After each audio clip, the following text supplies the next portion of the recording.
हम इस वक्त मेरठ हापुड़ लोकसभा के एक क्षेत्र में हैं। ये मुस्लिम बहुल इलाका है, इस्लामाबाद कहलाता है। पिछली बार जब चुनाव हुआ था नगर निगम का मेरठ का, तो यहाँ पर 1,18,000 के करीब वोट पतंग को गए थे, यानी कि ओवैसी की पार्टी को गए थे।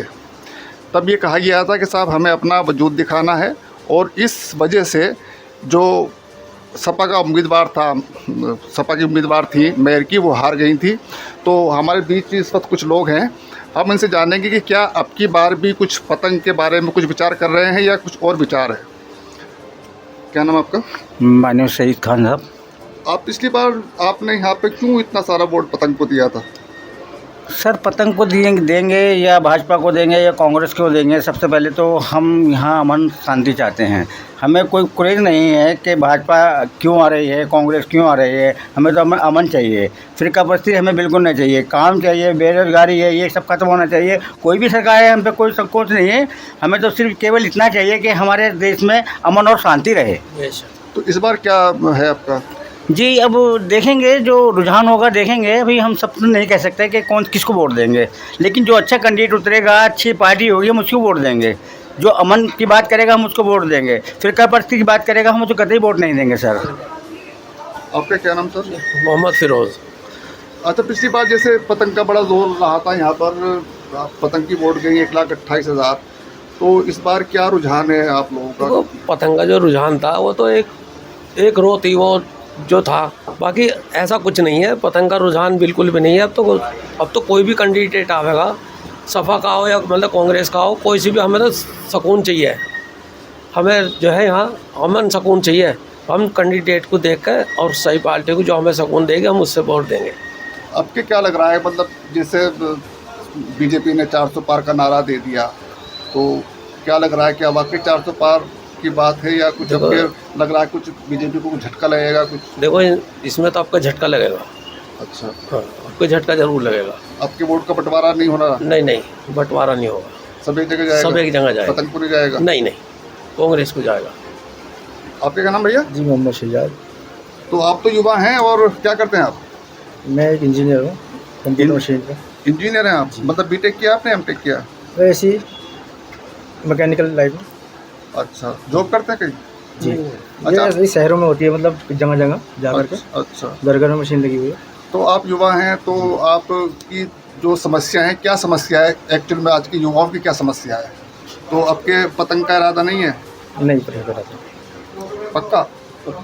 तो पहले क्या हुआ था, मतलब एक साथ जो वोट दिया एकदम पतंग को, 1,18,000 वोट दे दिए, जिसका कोई वजूद नहीं था, क्यों वोट दिया था इतना?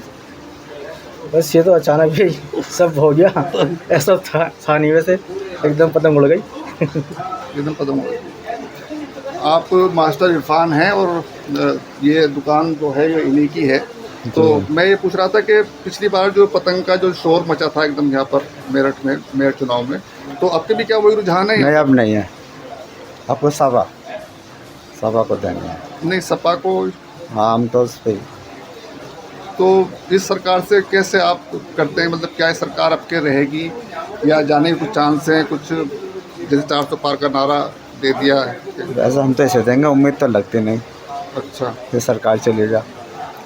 तो जो लोगों का कहना है वो रुझान ये है कि इस बार जो है वो पतंग का कोई यहाँ पर लोगों का रुझान नहीं है, और पतंग को जो वोट दिया था वो बस एक ऐसी हवा चली और लोगों ने पतंग का वोट दे दिया। और सर, नाम क्या आपका? जी, मेरा नाम मोहम्मद अमजद है। ये पिछली बार जो हुआ था मेयर का इलेक्शन, उसमें जो ये पूरा इलाका है आपका, इस्लामाबाद का जो पूरा मुस्लिम इलाका है जी तो इसमें एक हवा चली थी, पतंग को वोट किया था, जी और 1,18,000 वोट वो पतंग को गए थे। हालांकि जी। इस वजह से वो कैंडिडेट हार भी गया था सपा का। जी। तो अब की क्या लगता है कि क्या आपके भी और बेसी फैक्टर है लोकसभा चुनाव में? देखिए, मेरी जो अपना ओपिनियन है उसमें मुझे लगता है कि ओवैसी फैक्टर रहेगा।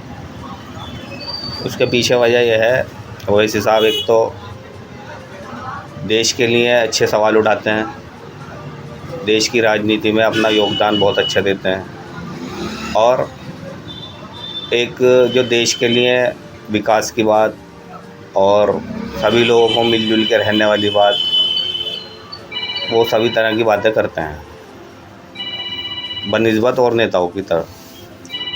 लेकिन वो चुनाव तो नहीं जीत पाते ना, वो चुनाव हर बार तो देते हैं, किसी को जीत नहीं पाते। इसमें मेरा मानना यह है, चुनाव हरवाना या जीतना वो एक दूसरी बात है। सभी पार्टियां अपना अपना कैंडिडेट खड़ी करती हैं और सभी को ही अपना मत का अधिकार होता है। नहीं, उनका ठीक बात है, संविधान के अनुसार उनको अपना कैंडिडेट खड़ा करने का अधिकार भी है, चुनाव लड़ने का भी अधिकार है जी। लेकिन जो चीज़ें सामने आती हैं, जैसे बिहार में हुआ जी, बिहार में वो 15 सीटें मानी जाती हैं कि जो उनकी वजह से हारी राजद, इस वजह से वो सत्ता से बाहर हो गए। जी जी। तो इस वजह से लोग उनसे थोड़ा नाराज़ रहते हैं कि आप मुस्लिम बहुल्य सीटों पर ही चुनाव लड़ते हैं। जी जी। उनका जो क्षेत्र है वो तेलंगाना है। जी जी। तेलंगाना में BRS उन्हें 8 सीट देती है। जी जी। वहाँ पे वो 9 सीट नहीं बढ़ा पाते, अपनी 10 नहीं करा पाते, जी। लोकसभा की नहीं दे पाते। तो उनका जो इलाका है वो तेलंगाना है। हैदराबाद, बल्कि हैदराबाद 1 सीट उनको लोकसभा की जीतते हैं वो। जी जी। उनकी चली आ रही है पुरानी परंपरा। तो वो फिर क्यों हाथ पैर मारते हैं इधर आकर? देखिए, पार्टी की अगर हम बात करते हैं, जैसे बहुजन पार्टी हो गई, शुरू में जब बहुजन पार्टी की स्थापना हुई तो उन्हें भी कोई ज़्यादा वोट नहीं मिले, और इसी तरह दीगर पार्टियां और भी पार्टियां हैं। तो ऐसे ही जैसे और पार्टियों का अधिकार है वोट लेने का, ऐसे ही MIM का भी अधिकार है। देखिए, किसी भी पार्टी को, जैसे आपने बसपा की बात करी, मायावती की बात करी, उन्हें प्लस का वोट चाहिए होता है हमेशा। जी जी जी। दलित वोट के साथ उनको मुसलमानों को वोट भी मिलता था, बहुत अच्छी बात। और दूसरी पार्टियों का जिनको वोट, दूसरी जातियों को वोट मिला, तो जब उनको वोट उनसे छिटक गया तो वो जीरो पे आ गई। जी जी। तो सिर्फ दलित के नाम पर वो राजनीति नहीं कर सकती। ऐसे ही ओवैसी या कोई भी मुस्लिम नेता सिर्फ मुसलमानों के नाम पर राजनीति नहीं कर सकता। वो जो सत्ता है, जो बंटवारा है, जो सत्ता का बंटवारा है, उसमें हिस्सा नहीं ले सकता। जी, अच्छा सवाल किया आपने। इसमें मेरा जवाब ये है कि ओवैसी साहब खाली मुस्लिम्स की ही बात नहीं करते, ओवैसी साहब दलित की भी बात करते हैं, और भी जो हमारे धर्म है इंडिया के अंदर, सभी की ज़्यादातर बात करते हैं। लेकिन ख़ास तौर से मुस्लिम की बात इसलिए करते हैं क्योंकि मुस्लिम को एज ए वोट बैंक सभी ने यूज़ किया, और मुस्लिम अभी तक काफ़ी पिछड़ा है देश के अंदर, जहाँ तक मेरा मानना है। और रिकॉर्ड्स भी आप देख सकते हैं, वो एजुकेशन के सेक्टर में हो या और भी हो, सिर्फ मुस्लिम मत को यूज़ करा गया है। वो पार्टी कोई भी हो, सपा हो, बसपा हो, कांग्रेस हो, इनको सभी को मुस्लिम ने आजमा कर देख लिया है। अब एक पार्टी है और ओवैसी साहब जो बात करते हैं वो बात मुस्लिम्स की समझ में भी आती है। अच्छा, आपके जो चुनाव है लोकसभा का, तो क्या ध्यान रहेगा आपके? थोड़ा गठबंधन है सरकार, सपा का और कांग्रेस का।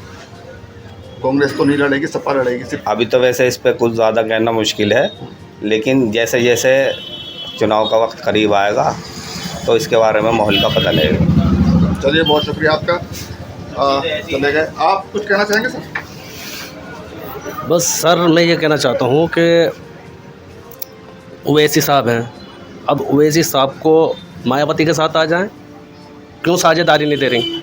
अखिलेश के साथ मिल जाएं, क्यों साझेदारी नहीं मिल रही? खाली एक कैंडिडेट क्या करेगा हमारे लिए? हमें तो पार्टी सुप्रीमो का चेहरा देखना है। मैं तो इतना ही कहना चाहूँगा बस। तो मतलब ये है मामला के, मतलब जो वोट है ओवैसी साहब का यहाँ पे वोटर है, साझेदारी चाहिए असल में। क्योंकि इतना बड़ा योगदान जब हम दे रहे हैं तो हम साझेदारी का भी हक रखते हैं। ओवैसी साहब पे इल्ज़ाम लगता है कि जब वो चुनाव हरवाते हैं, जीतते नहीं। आज उनकी शुरुआत है, आज हार रहे हैं, कल जीतेंगे भी इंशाल्लाह। किसका प्लस वोट मिलेगा उनको? हैं? वो तो जो भी जोड़ेगी पार्टी। भाई एक बात तो बताओ, चंद्रशेखर आज़ाद जी जो है वो खड़े हुए थे, एक नया चेहरा था, ठीक है नहीं, उन्हें दलितों का मत मिला कुछ, ठीक है नहीं, अब उसका क्रेडिट क्या हासिल हुआ उन्हें? अगले चुनाव में जो है अखिलेश ने साथ में लिया उन्हें, ठीक है नहीं। ओवैसी साहब को क्यों नहीं ले सकते? मायावती क्यों नहीं ले सकती ओवैसी साहब को? गठजोड़ करें, साझेदारी मिलेगी हमें भी। चलिए, यहाँ पर लोग साझेदारी की बातें करते हैं। और आपका नाम क्या सर? मेरा मोहम्मद अमजद। मोहम्मद अमजद साहब ने बहुत तरीके से समझाया कि क्यों ओवैसी साहब को वोट देना चाहिए और क्यों मुसलमान उनको वोट देना चाहता है। तो हम आगे बात करेंगे कि आगे इस क्षेत्र में और क्या माहौल है। नाम आपका? मेरा नाम मेहताब आलम है। आपकी चाय की दुकान है, बहुत लोग यहाँ पर आते होंगे। तो पिछली बार इस इलाके से जो वोट गए थे वो ओवैसी साहब की पार्टी को गए थे, AIM को, पतंग को वोट किया था। तो आपके पास लोग आते होंगे, चर्चा भी होती होगी, तो क्या रुझान है कि आपके भी पतंग को वोट जाएगा क्या? देखिए, छोटे और बड़े इलेक्शनों में तो काफ़ी फ़र्क होता है। ओवैसी साहब अभी इस लेवल के नहीं हैं कि वो राष्ट्रीय नेशनल लेवल का इलेक्शन लड़ सकें या उनको नेशनल लेवल पे पब्लिक सपोर्ट कर सके। ये नेशनल इलेक्शन है, हमारा राष्ट्रीय मतलब पूरे भारत का इलेक्शन है ये, तो इस लिहाज से देखा जाए तो एक बड़ी मजबूत पार्टी चाहिए होती है जो सेकुलरिज्म की बात करे। हालांकि हमारे ओवैसी साहब जो हैं वो भी सेकुलरिज्म की बात करते हैं, हमेशा दलित को, पिछड़ों को, अदर को, सबको, मुस्लिम को, सबको जोड़ने की बात करते हैं, सबको जोड़ के लेके चलते हैं। लेकिन इस वक्त जो कंडीशन है वो कंडीशन जो है किसी भी तरह संविधान को बचाने की कंडीशन है कि भी किसी भी तरह संविधान बच जाए। और जो लोग मजबूत पार्टी के अपनी अपनी मनमानियों में लगे हुए हैं, कहीं कुछ कानून लागू कर दिया, कहीं कुछ कानून लागू कर दिया, कभी किसी के खिलाफ़ कोई कार्रवाई हो गई, कभी किसी बड़े जो भी मतलब बोलता है बड़ा नेता किसी अपनी मेजॉरिटी के लिए, अपने समर्थकों के लिए, लोगों के लिए, तो उसके खिलाफ़ कार्रवाई हो जाती है। तो इनको तानाशाही से रोकने के लिए मैं तो अपने लोगों से कहूँगा जो मेरे साथ के बैठने वाले हैं और यहाँ भी जो लोग चर्चा करते हैं आपस में बैठ के, उनका सपोर्ट जो है 90% कांग्रेस के साथ जा रहा है। यहाँ तो सीट सपा के पास है। अब ये तो गठबंधन की सरकार है, सपा जाए या कांग्रेस एक ही बात है। मुसलमानों का रुझान कांग्रेस की तरफ है। मुसलमानों का रुझान जो है ज़्यादातर कांग्रेस की तरफ है, मतलब गठबंधन की तरफ है। चलिए, बहुत बहुत शुक्रिया आपका।